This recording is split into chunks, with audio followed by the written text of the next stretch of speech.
voir la 5, surtout, n'ouvrez jamais le capot arrière de votre téléviseur. Vous pouvez en mourir. Je suis heureux de déclarer officiellement ouvert la 5. 20 février 1986. La télévision commerciale fait son apparition en France. C'est la naissance de la 5, sous le signe du strass et des paillettes. Un appel d'air très olé olé dans ce paysage audiovisuel français qui ne compte alors que 4 chaînes. Vous êtes bienvenue sur la 5. Bonne chance, la 5.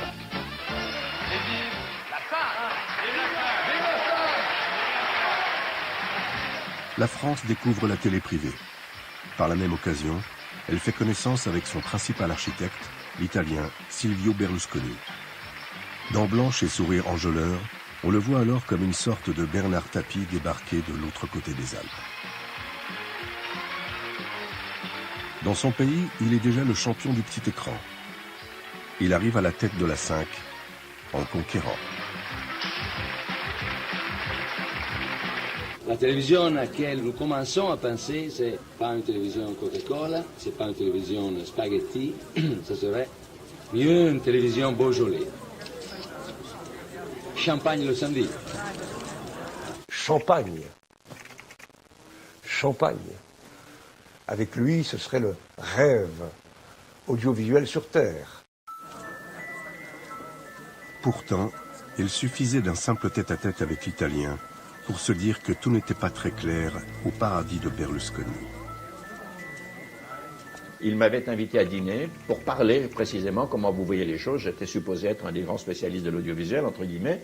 Il se fait attendre, un grand seigneur, et quand il arrive, il y a 2 types qui rentrent, qui en gros me surveillaient, me regardaient comme ça, et de temps en temps découvraient leur veste, où on voyait très nettement qu'ils avaient, non pas un portable, mais des revolvers. Il m'a dit, je suis toujours protégé, dans son accent comme ça, je suis toujours protégé, mais ne vous en faites pas. C'était quand même assez terrible de penser tout ce qu'il pouvait y avoir derrière.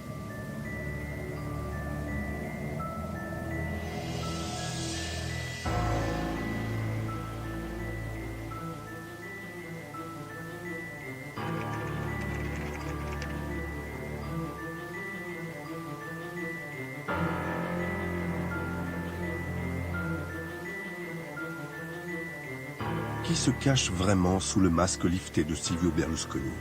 Et d'où cette bête de télévision puise-t-elle donc son arrogance? Abbiamo anche la contestazione, evviva! Siete ancora ed oggi come sempre dei poveri comunisti!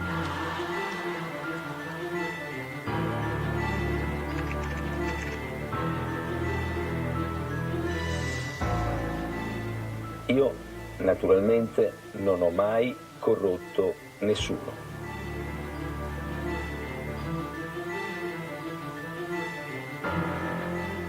E continuano con i processi che sono stati ripresi da tutti i giornali stranieri, dove la magistratura è una cosa seria, mentre da noi è una mafia più pericolosa della mafia siciliana.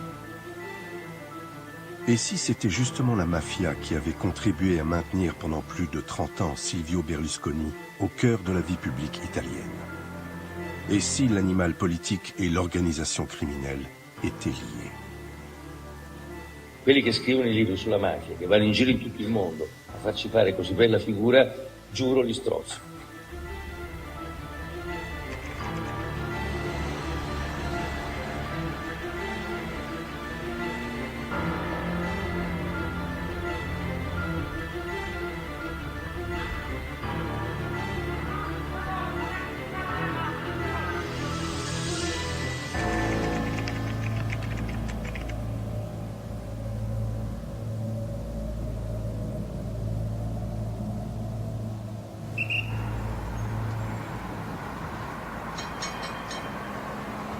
Pour accéder à la face cachée de Silvio Berlusconi, il faut remonter au début des années 70, dans l'Italie du Nord, à Milan.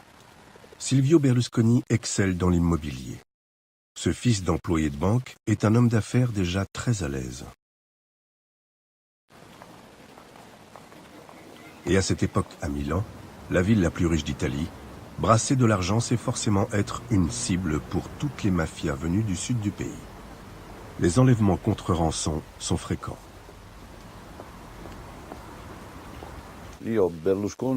J'ai connu Berlusconi en 1972. Il avait peur de se faire enlever car on avait déjà tenté de kidnapper un de ses invités. Car déjà à l'époque, il organisait ces trucs le soir. On ne savait pas très bien ce que c'était. C'était des dîners avec des amis et des jeunes filles très exubérantes. On ne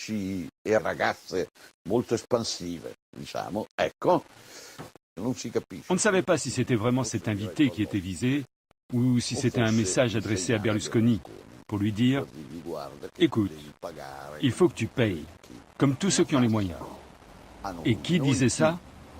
La mafia. Je crois que Berlusconi a alors tenté de nouer des rapports directs avec les organisations criminelles les plus dangereuses. Contacter la mafia. L'homme qui pourrait l'aider dans cette tâche est un ami de jeunesse devenu son plus proche collaborateur. Marcello Dell'Utri est un Sicilien pur souche. Il va jouer un rôle déterminant dans toute cette histoire.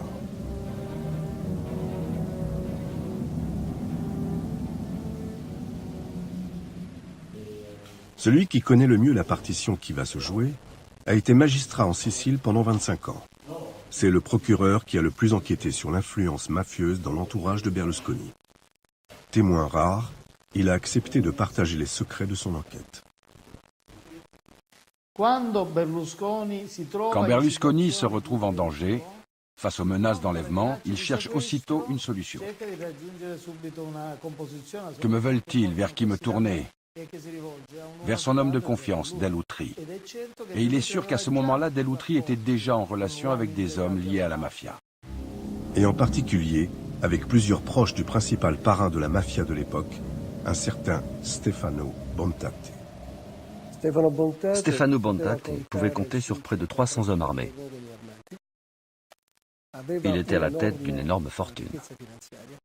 C'était l'un des plus grands organisateurs du trafic international de drogue. C'était une puissance non seulement en Sicile, mais aussi dans toute l'Italie. Berlusconi se doute-t-il qu'il est en train de foncer dans un piège? Toujours est-il que son ami Dell'Utri va organiser une entrevue pour lui à Milan. Cette rencontre de tous les dangers va rester secrète pendant 20 ans. Jusqu'à ce qu'un témoin direct décide de briser l'omerta. En Italie, les mafieux repentis qui collaborent avec la justice peuvent être exceptionnellement autorisés à témoigner devant une caméra, mais à la stricte condition de ne jamais dévoiler leur visage ni aucun signe distinctif. Je suis Francesco Di Carlo. Je suis né en Sicile, naturellement, et pendant 30 ans, j'ai fait partie d'une organisation appelée Cosa Nostra. Tout le monde l'appelle la mafia, mais en fait son vrai nom, c'est Cosa Nostra.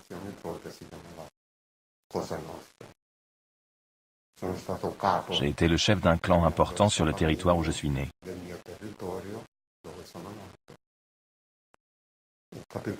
Un jour, j'étais à l'aéroport de Palerme. Je partais pour Milan et je tombe sur Stefano Bontate. Avant de descendre de l'avion, il me dit « Si tu n'as pas grand-chose à faire, viens avec nous, on déjeunera ensemble. » Alors ce matin-là, je suis resté avec eux.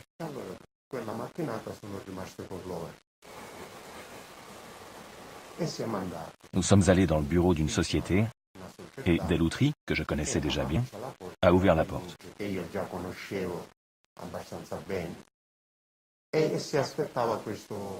Et on a attendu ce monsieur Berlusconi qui devait arriver. On attendait quelqu'un d'élégant, mais il est arrivé habillé et décontracté. On a discuté de ses problèmes. Il avait peur qu'on enlève ses enfants. Alors Bontate a dit qu'il n'y avait plus de soucis, qu'il allait lui envoyer quelqu'un de chez lui. Et quand nous sommes allés déjeuner avec Stefano, je lui ai dit « Bon, envoyons-lui Mangano ».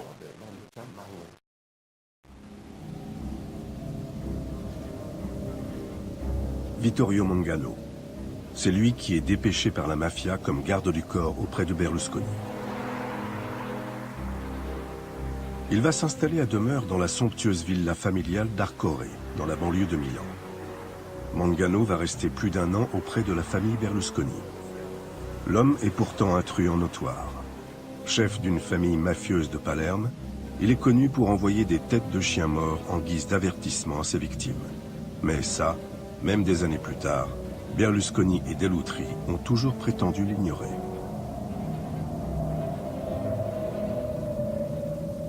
Mangano venne da noi con la madre, con la moglie, con 2 figli, si occupò benissimo di tutti i campi, delle coltivazioni di Arcore e benissimo dei cavalli. E per 1 anno stette lì, portando a scuola, anzi all'asilo, i suoi bambini, le sue 2 bambine con i miei figli e vivendo una vita del tutto normale e regolare. E successivamente nella sua vita avvennero dei fatti per cui fu accusato di avere dei rapporti con l'organizzazione della mafia. Mi sembra perché partecipò al pagamento di pizzi, di cose presso commercianti, eccetera. S'ils disent que c'était le garçon d'écurie, c'est parce qu'ils veulent diminuer le rôle réel de Mangano.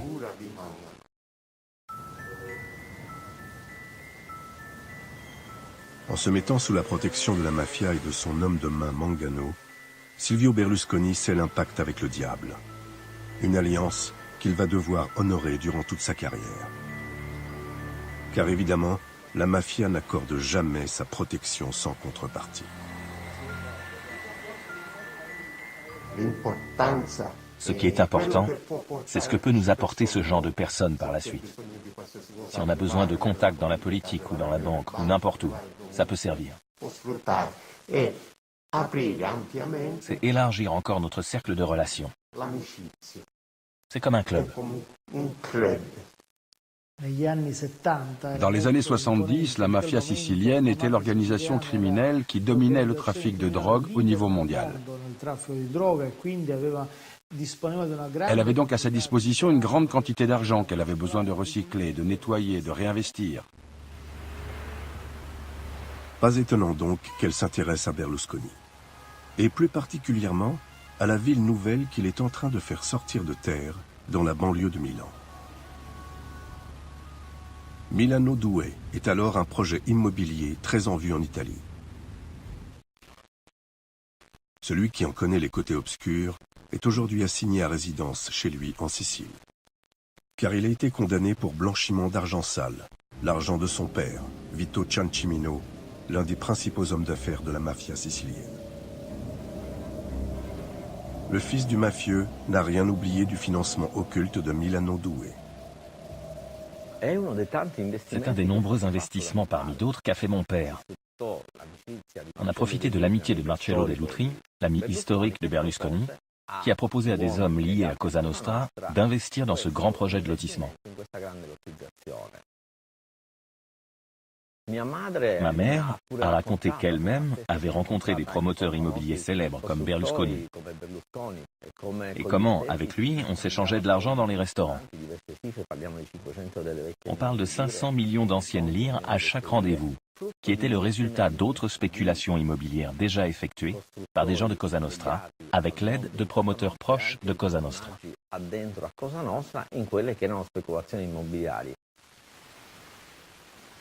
Premier des miracles judiciaires qui vont jalonner sa carrière, Berlusconi ne sera jamais inquiété pour avoir blanchi de l'argent sale à Milano 2.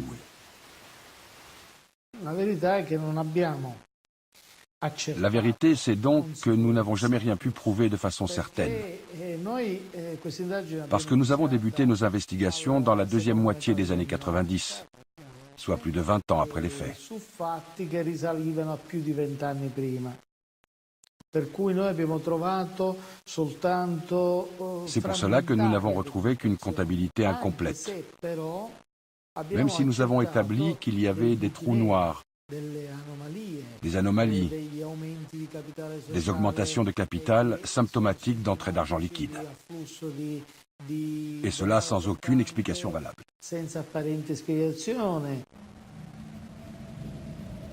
Silvio le Téméraire a-t-il eu peur de poursuivre ses opérations dans les eaux troubles de l'immobilier de l'époque?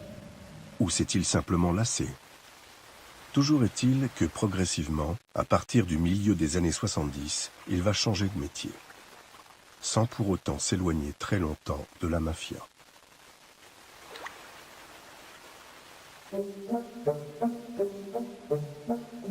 En attendant, l'homme d'affaires semble avoir trouvé sa voie, celle qui va faire sa notoriété internationale et sa fortune colossale, la télévision commerciale.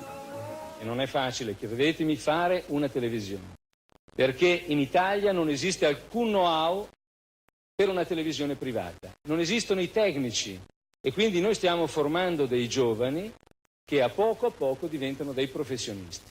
Ecco, il mixer, vedi, ti permette di fare degli effetti. Télé Milano est sa première chaîne, ou plutôt son premier brouillon. Ciao a tutti signori, i prezzi crescono, il gelo aumenta, ma l'energia purtroppo continua a calare. Questa è Télé Milano. Télé Milano, c'est local. C'était une télévision de quartier, mais c'était seulement le câble pour les 8000, 9000 habitants de Milano 2.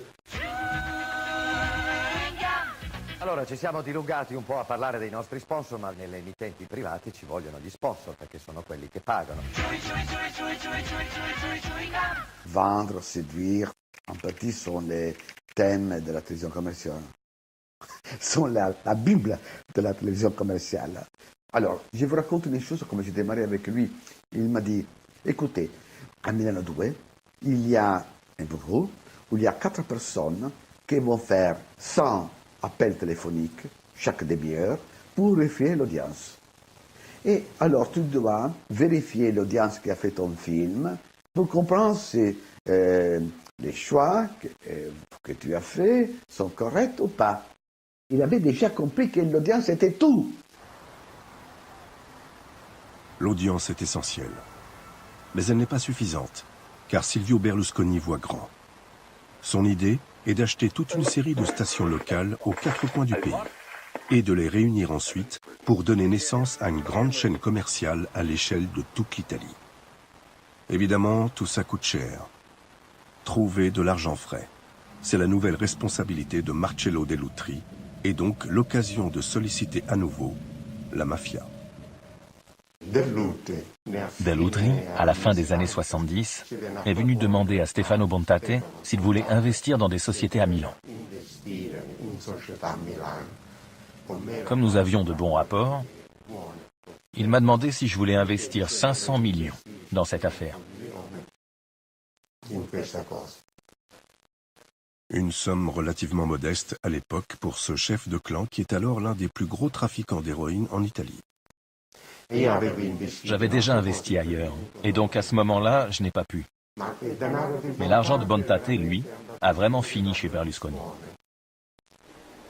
Mais sous quelle forme l'argent de la drogue est-il arrivé jusque dans les caisses de la télé Berlusconi? Pour le savoir, il faudra attendre 20 ans et la déposition de cet homme, Filippo Alberto Rapisarda. Il a passé sa vie à blanchir des fortunes pour la mafia sicilienne. Le procureur Ingroia et le magistrat qui a recueilli ses aveux. Rapisarda a riferito più di un episodio. Rapisarda a raconté plusieurs épisodes de versements occultes au groupe de Berlusconi, dont il a été personnellement témoin.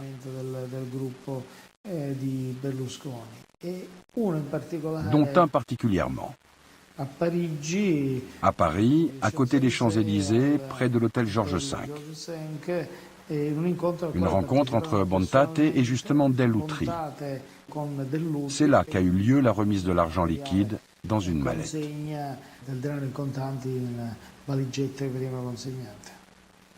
No, lei sa che si trattava di 10 miliardi di allora? Ma 10 miliardi di allora credo che andavano in una valigetta. Ma erano sul tavolo, erano fuori dalla valigetta. Io sono ovviamente stomacato da tutto quello che ha detto. Marcello Dell'Utri, l'âme damnée de Berlusconi, peut jouer les vierges effarouchées. Mais il est pris la main dans le sac.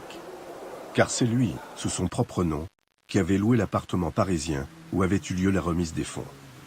Il s'agissait alors d'une planque qu'il avait mise à disposition de Rapisarda, le financier en cavale. Io solo per fargli una cortesia, già che lui non poteva presentarsi, non avendo una carta d'identità, gliel'ho affittato a mio nome, ma abitava lui lì. Tutto qua. Tutto questo si trasforma adesso in una colpa verso di me. È stato solo un gesto di amicizia allora. È chiaro che oggi non lo farei più. Trop tard. Maintenant, il est clair que le groupe Berlusconi a profité du cash de Cosa Nostra. Combien a-t-il touché d'argent noir en ce début des années 80? Une certitude. À Milan, dans ces années-là, celui qui deviendra plus tard le chef du gouvernement italien dispose de moyens illimités pour financer le développement de ses télévisions. Sa première grande chaîne nationale peut décoller.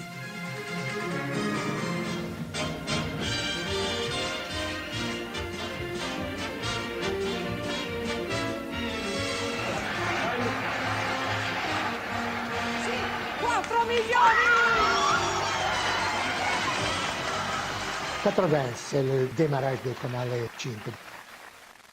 2 ans après, on a acheté Italia 1 et 4 ans après, on a acheté Rete 4. Il avait acheté avec l'Amérique, il avait acheté beaucoup de téléfilms, soap opera, c'est tout ça. Il avait par exemple un coup de génie, ça avait été d'acheter pour 2 milliards de lire 500 films, la meilleure production de l'Italie. On a acheté beaucoup de catalogues. En quelques années, Silvio Berlusconi se constitue un véritable empire du petit écran, le groupe Mediaset. Ses émissions très grand public captent près de la moitié de l'audience en Italie, en déstabilisant la RAI, la télévision publique italienne.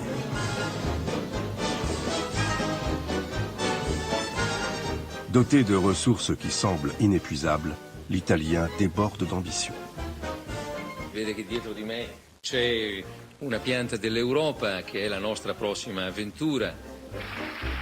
C'est à ce moment-là que le champion Berlusconi débarque en France, le chéquier en poche.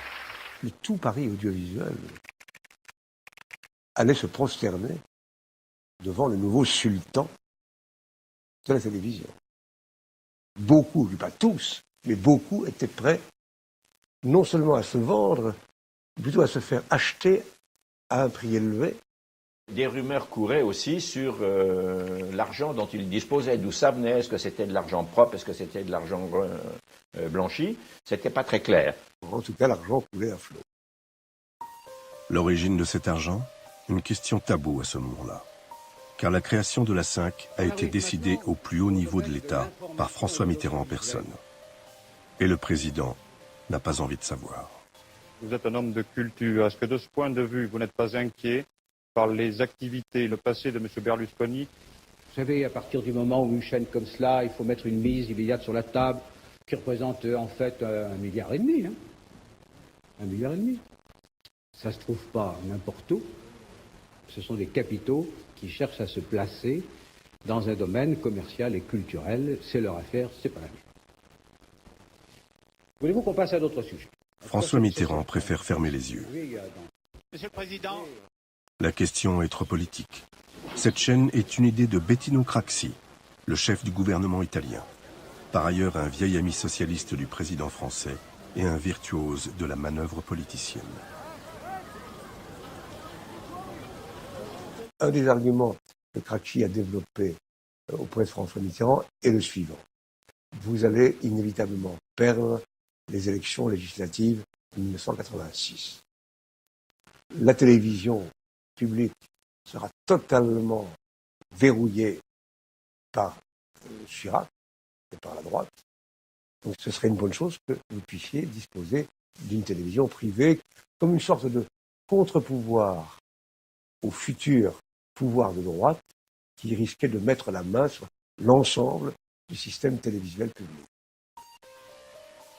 À Paris, Silvio Berlusconi avait été chaudement recommandé par son ami Bettino Craxi, qui n'est autre que son témoin de mariage. Et en Italie, l'homme d'affaires a toujours bénéficié des faveurs de l'homme politique, avec des lois spécialement taillées pour ses chaînes de télé. Craxi était pour nous. Craxi a vu en Berlusconi, mais particulièrement dans la télévision commerciale, quelque chose qui faisait le bien du pays. Voilà, c'est vrai, il a empêché que Berlusconi soit stoppé. C'est ça qu'il a fait. Et il l'a fait parce qu'il y croyait aussi.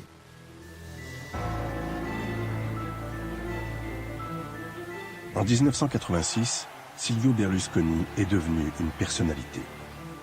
Mais avec les gages qu'il a donnés à la mafia dans le passé, il ne semble plus craindre vraiment pour sa sécurité. D'ailleurs, les liens se sont distendus avec Vittorio Mangano, le mafieux qui avait été placé auprès de lui 10 ans plus tôt. Entre 2 séjours en prison, Mangano donne dans l'extorsion de fonds. Et quand un jour, une bombe artisanale explose devant chez Berlusconi à Milan, tout le monde pense au retour du mafieux de Palerme. Berlusconi en parle à son bras droit, Dell'Utri. Il ne se doute pas qu'à ce moment-là, son téléphone a été placé sur écoute.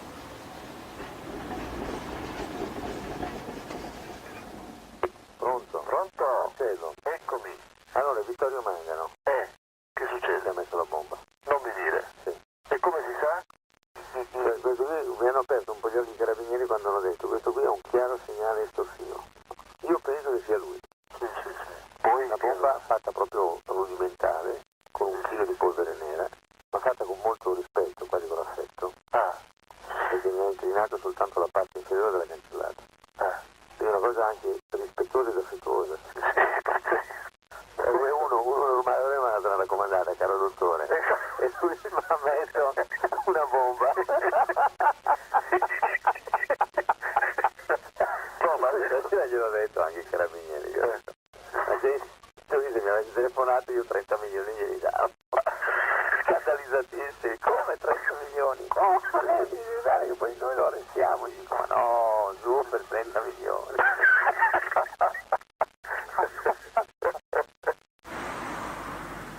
Une plaisanterie pour Berlusconi qui a pris depuis longtemps l'habitude de payer pour assurer la sécurité de son groupe.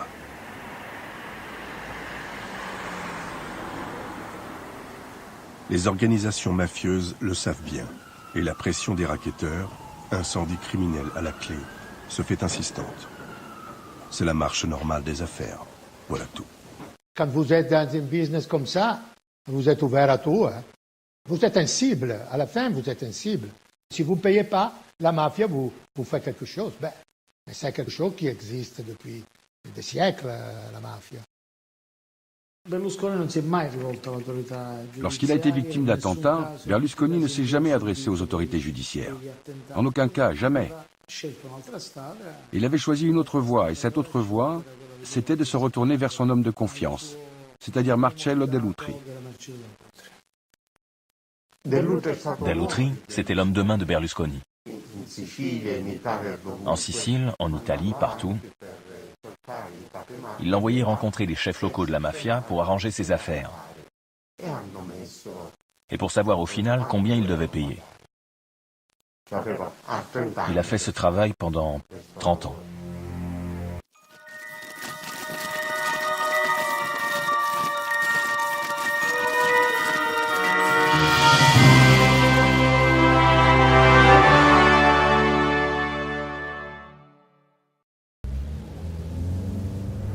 Entre négociations occultes avec la mafia à Palerme et soutien politique de Craxi à Rome, Berlusconi prospère.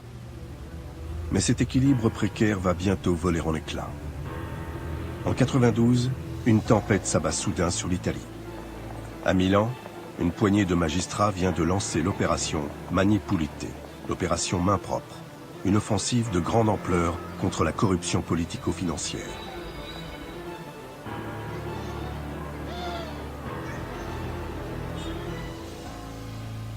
Cet ancien commissaire de police, devenu procureur, coordonnait toutes les enquêtes. En Italie, un système diffus de corruption avait permis à certains chefs d'entreprise de se développer plus vite que les autres. Pas grâce à leur mérite de chef d'entreprise, mais grâce à la corruption. Grâce au fait qu'ils payaient ou rendaient des services au personnel politique, aux responsables des institutions et aux hauts fonctionnaires. Avec l'opération main propre, le système des partis s'écroule. Toutes les figures de référence s'écroulent. Les grandes personnalités s'écroulent. Et Craxi aussi. Bettino Craxi s'est retrouvé impliqué dans une série de financements illégaux et de corruption, pour lesquels il a été condamné.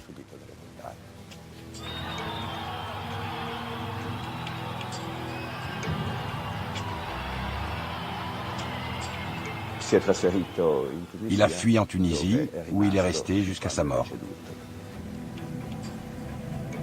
Silvio Berlusconi est orphelin. Dans cette Italie année zéro, il n'a plus de protecteur. L'idée de fonder son propre parti politique est en train de germer.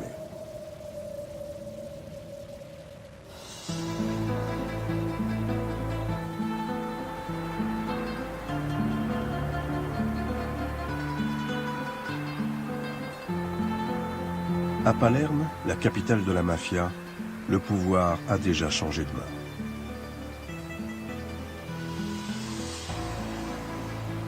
Le parrain Stefano Bontate n'est plus là pour garantir la tranquillité du groupe Berlusconi. Il est tombé dans un règlement de compte sanglant entre clans mafieux rivaux. Les nouveaux hommes forts de la mafia sont originaires du célèbre village de Corleone.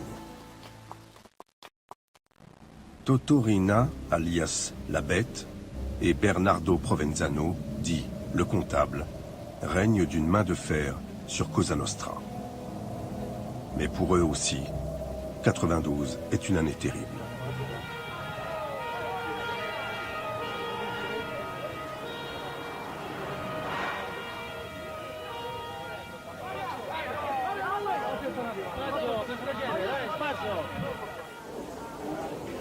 En janvier, tous les parrains de la mafia, déjà arrêtés ou encore en cavale, ont été définitivement condamnés dans ce que l'on a appelé le maxi-procès. C'est la première fois que la justice anti-mafia, dirigée par les juges Falcone et Borsellino, met les grands chefs de l'organisation en échec. La mafia, le parrain Riina, comprend que le mythe de l'invincibilité de l'organisation est pulvérisé.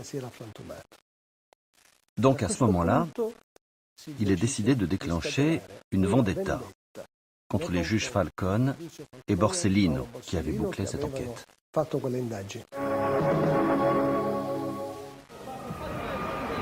La notizia arriva poco dopo le 17. Un attentato dinamitardo a Palermo. Molti i feriti. Il giudice Paolo Borsellino è rimasto ucciso nell'esplosione. Con lui 5 agenti della scorta. Il corpo del giudice è completamente carbonizzato. È stata una bomba collocata su una Fiat 126 a provocare l'esplosione violentissima. In via Mariano Stadia la scena è terribile. Siamo in guerra, dice un passante. C'è un punto oltre il quale veramente non si può andare.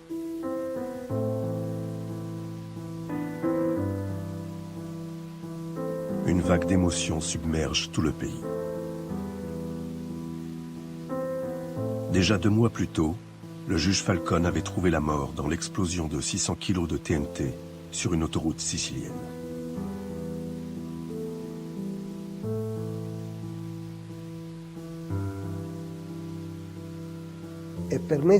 Pendant des mois et des mois, je me rappelle que chaque fois que je rentrais chez moi, je pensais toujours à la même chose. Sur chaque mètre de mon trajet, il pouvait y avoir une voiture piégée, et absolument personne n'aurait pu nous sauver.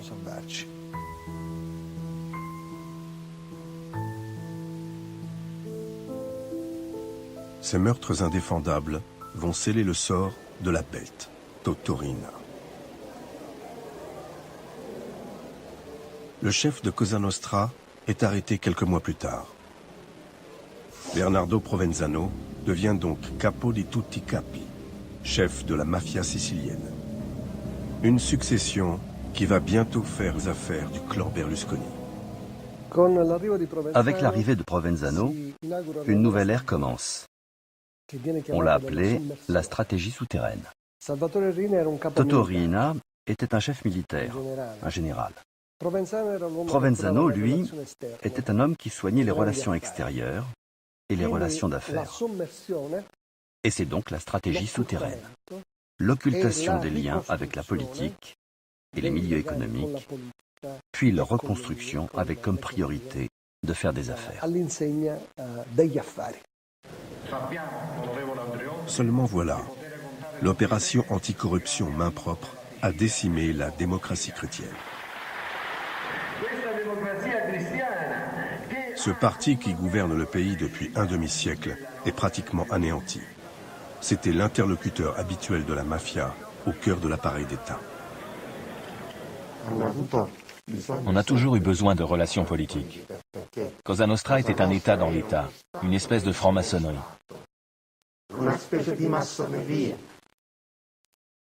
Il y avait des avocats, des hommes politiques, des médecins, des professions libérales. Ils y étaient tous.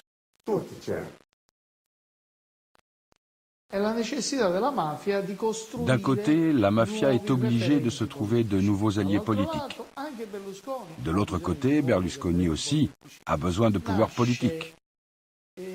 Un rapprochement va donc avoir lieu. Ce rapprochement est évidemment une mission toute désignée pour Marcello Dell'Utri. L'homme de l'ombre du clan Berlusconi va alors multiplier les rendez-vous secrets avec une vieille connaissance des années 70, Vittorio Mangano. Dell'Utri a dit qu'à cette époque, Vittorio Mangano venait à Milan pour des raisons de santé et qu'il était allé lui demander un conseil. Comme si subitement Dell'Utri était devenu médecin et qu'il pouvait donner des conseils médicaux à son ami Mangano.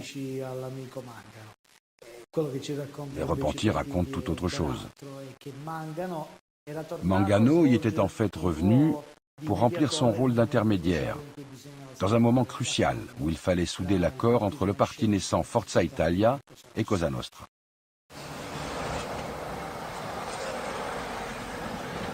Forza Italia, le nouveau parti que Berlusconi a en tête, est maintenant pratiquement sur les rails. À Milan, Berlusconi n'a plus qu'une formalité à accomplir, mettre les dirigeants de son groupe au courant.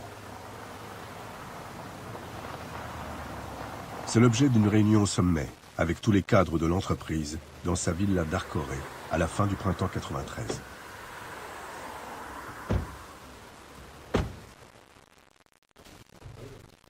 Emilio Fede était l'un des invités. Cet ancien journaliste qui a fréquenté pendant 25 ans la cour de Silvio Berlusconi raconte pour la première fois. C'était en juin. Je m'en souviens car on était tous là et on jouait avec des cerises en attendant le début de la réunion. Berlusconi est arrivé et sa question était précise. Voilà, nous sommes sur le point de descendre dans l'arène, de nous lancer. Alors je vous demande, est-ce que c'est une bonne décision ou pas? Commençons par Fedele Confalonieri. Fedele, qu'est-ce que tu en dis? Moi, j'étais contraire qu'il rentre en politique parce que, compte tenu de la situation en Italie, du judiciaire, et il a eu contre les magistrats qui étaient les toghe rosse, c'est-à-dire les magistrats rouges, les juges rouges. J'étais contre aussi parce que j'étais sceptique sur sa réussite. Moi, je n'avais aucun doute. Quand ça a été à moi, j'attendais tellement mon tour que d'entrée, je lui ai dit « Mais oui, tu dois descendre dans l'arène.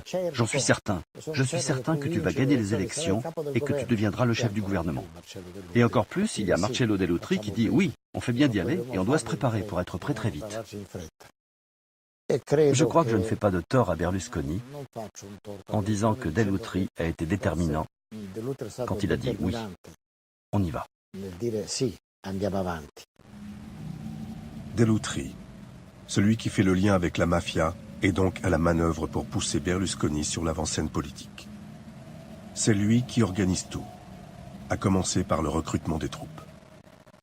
La classe politique de Berlusconi était dans ses vendeurs de publicité.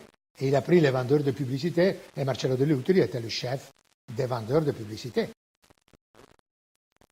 Il ne leur reste plus qu'à trouver un coach.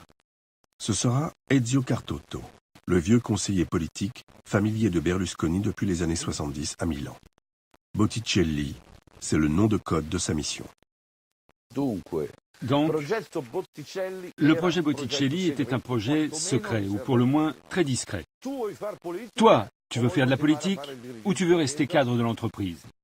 Si tu veux faire de la politique, tu dois suivre les cours de formation de Cartotto. Alors j'ai organisé des cours de politique dans un hôtel de grand luxe, en Suisse. On y amenait des groupes de 15 à 20 personnes. Je montais des stages de préparation politique de 2 jours, en expliquant les différences entre les partis, comment ils étaient organisés, comment se déroulaient les élections, comment éviter la fraude électorale. À partir de là, on a pu parler de Forza Italia, parce que c'était devenu officiellement un parti politique.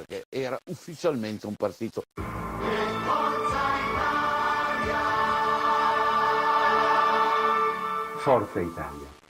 Scende in campo l'Italia che lavora, contro quella che chiacchiera. L'Italia che produce, contro quella che spreca. L'Italia che risparmia, contro quella che ruba. L'Italia della gente, contro quella dei vecchi partiti. Forza Italia, per costruire insieme un nuovo miracolo italiano. Il a fait quelque chose, peut-être c'est un peu exagéré, mais napoléonienne. En 3 mois, fonder un parti, gagner les élections, c'est quelque chose plus que remarquable. Mais le plus remarquable, c'est ce que Berlusconi a réussi à cacher à ses électeurs. L'aide de Cosa Nostra dans le succès de Forza Italia. À peine élu, le nouveau chef du gouvernement italien est pourtant déjà en train de renvoyer l'ascenseur. Dans le premier programme politique de Forza Italia, il y a un volet spécifique qui vise à changer la législation sur les repentis. Et la loi sur les repentis, qui intéressait-elle à l'époque?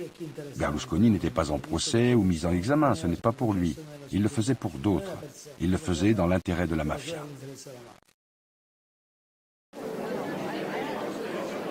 L'omerta, pourtant, elle tient toujours.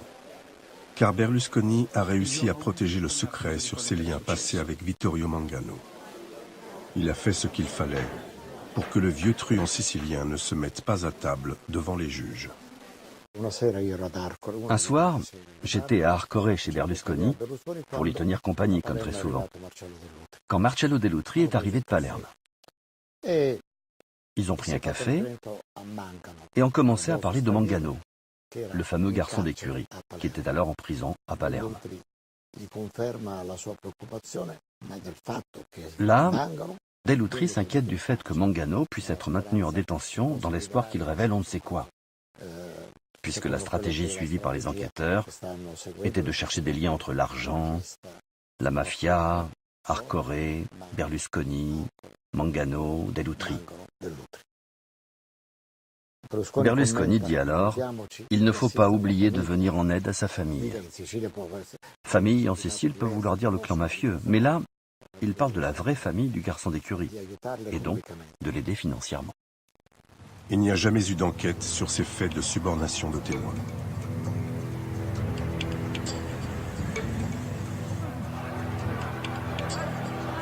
Le premier gouvernement Berlusconi, mal préparé à l'exercice du pouvoir, ne dure que 7 mois. Mais ce n'est que partie remise. Ces chaînes de télé, toujours à la pointe de l'audimat, vont aider le milliardaire à reconquérir le pouvoir 7 ans plus tard. Il a fait sa traversée du désert pour paraphraser De Gaulle et il a gagné encore.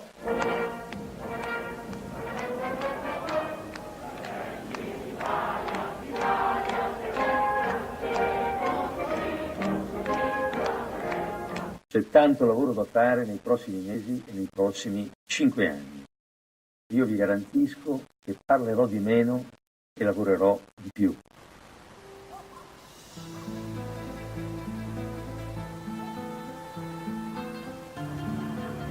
En Sicile, la mafia, elle, a déjà bien travaillé pour lui. Oui, c'est vrai. Forza Italia a eu beaucoup de succès en Sicile. Dans les enquêtes que nous avons menées, beaucoup de mafieux qui sont devenus des repentis ont tous dit que les chefs de l'organisation avaient donné l'ordre à toute la mafia de voter et de faire voter pour ce parti. Les 61 sièges de la Sicile ont tous été remportés par Forza Italia. C'est dire à quel point la mafia les désignait comme son nouvel allié. Ce n'est plus jamais arrivé après. Aucun député ni sénateur de l'opposition n'a été élu. Et en face, qu'est-ce qui se passe? Les attentats s'arrêtent. Il n'y a plus de règlement de compte à Palerme. La mafia redevient ce qu'elle était avant, silencieuse, et elle refait ce qui est son métier. Les affaires. La mafia ne fait pas de politique, elle fait de l'argent. La mafia utilise la politique utilise la mafia. Cosa Nostra ne peut que se féliciter d'avoir aidé à la victoire de Silvio Berlusconi. Même Marcello Dell'Utri, l'homme de l'ombre, siège maintenant au grand jour, au cœur du pouvoir. Berlusconi l'a fait élire sénateur. Grâce à lui, le parrain en cavale Bernardo Provenzano peut exercer son influence sur la politique en Italie. Il y a un contact direct entre Provenzano et Berlusconi. Un contact direct qui établit une paix mafieuse. Une paix qui s'est effectivement installée. Et une reprise des activités illégales ou prétendues légales de Cosa Nostra. Non seulement en Sicile, mais également en Italie. Provenzano disait au chef mafieux que d'ici 7 à 8 ans, grâce aux promesses politiques qui lui avaient été faites, Cosa Nostra serait tranquille, elle n'aurait plus de problème. C'est ce que disent les repentis dans de nombreux procès de la mafia.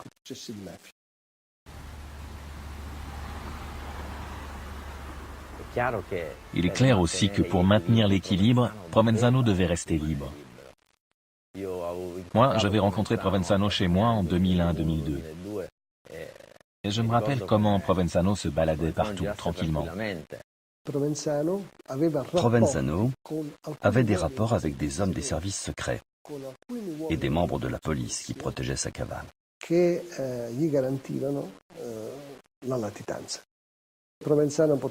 Provenzano aurait pu être arrêté plus tôt, à plusieurs occasions. Certaines forces de police avaient même eu des informations précises pour pouvoir l'arrêter. Mais finalement, il n'était pas intervenu.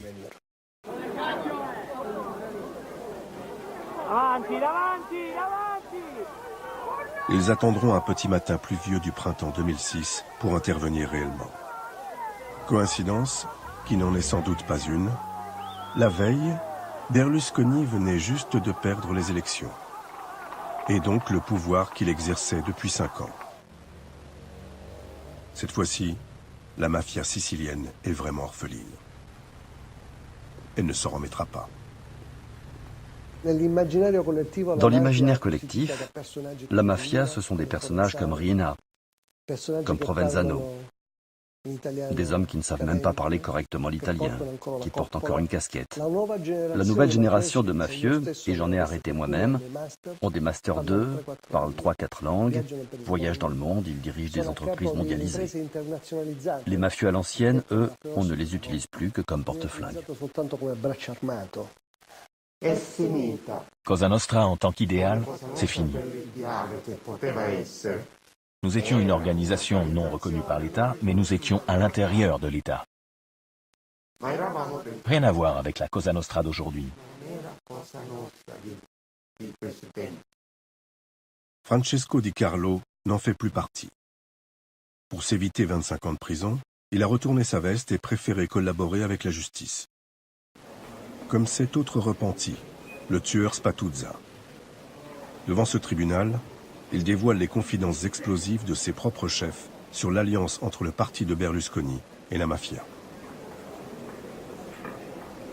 Mi si dice che avevamo chiuso tutto e ottenuto quello che cercavamo, e questo grazie alla serietà di quelle persone che avevano portato avanti. E vengono fatte in nome di 2 soggetti, di Berlusconi, e poi gli venne a dire a Gaviano se era quello del Canale 5. Sì. Non mi disse che era quello del Canale 5, aggiungendo che tra cui c'è di mezzo un nostro compaesano dell'Utri. Grazie alla serietà di queste persone ci avevamo messo praticamente noi il paese nelle mani.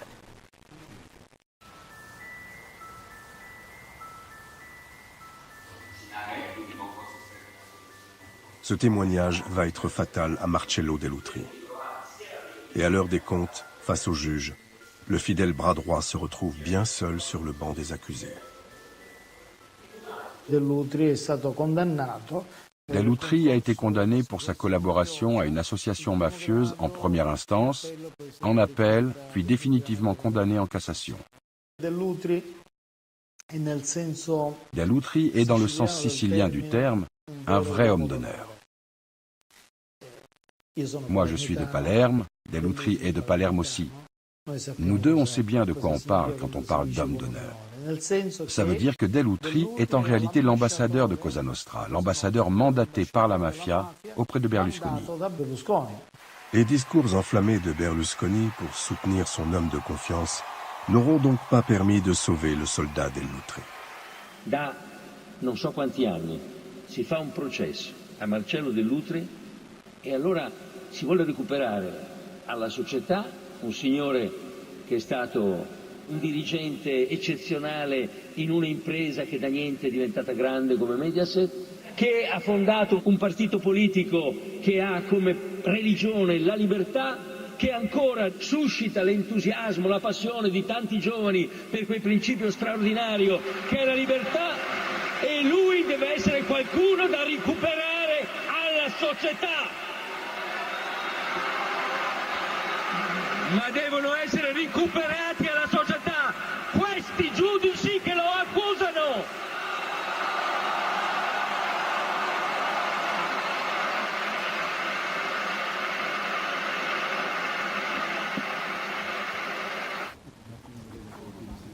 Le roi Silvio est encore passé entre les gouttes. Pour l'impliquer, il aurait fallu que la justice accepte de mettre en examen 20 ans de pouvoir à l'ombre de la mafia, au risque de déstabiliser tout un pays. Je considère, moi, que la justice italienne, la magistrature italienne, n'a pas eu assez de courage dans ce moment historique.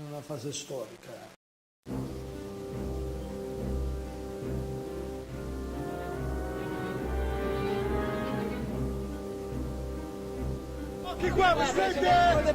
Occhio, occhio! Gianni, non mi colpire, Gianni il pesce! À la fin de son règne, en 2011, c'est finalement son obsession pour les femmes, jeunes, jolies et légères de préférence, qui va le faire trébucher. Berlusconi est forcé de quitter le pouvoir. Une chute précipitée par les développements de l'affaire Ruby. Un scandale judiciaire, emblématique des soirées Bunga Bunga, ses parties fines en compagnie de call girls, parfois mineures. Moi qui suis un témoin direct, je peux dire que je n'ai jamais rien vu de bizarre. Et pourtant, les yeux pour voir, je les ai. C'étaient des jeunes filles qui s'amusaient à danser entre elles, qui ensuite, une fois les dîners terminés, partaient, sauf 3 ou 4 qui restaient. Ce qui se passait après, il y avait des rapports sexuels auxquels je n'ai jamais assisté. Et quelle faute y a-t-il à avoir des rapports sexuels dans le domaine privé, dans l'intimité de la maison du président du Conseil? Même s'il n'a rien vu, comme il dit, Emilio Fede a été condamné à 4 ans de prison pour incitation à la prostitution dans le dossier Bunga Bunga. Pour Berlusconi, le couperet n'est pas passé loin. Comme à chaque fois, le bras de la justice s'est abattu sur ses proches, pas sur lui. Pour un Berlusconi à l'innocence miraculeusement préservée, la mafia n'est plus aujourd'hui qu'un simple sujet de plaisanterie. A proposito, scusa Vito, tu hai parlato prima dei problemi con la mafia. Ma che problema c'è? Ci sono io, no?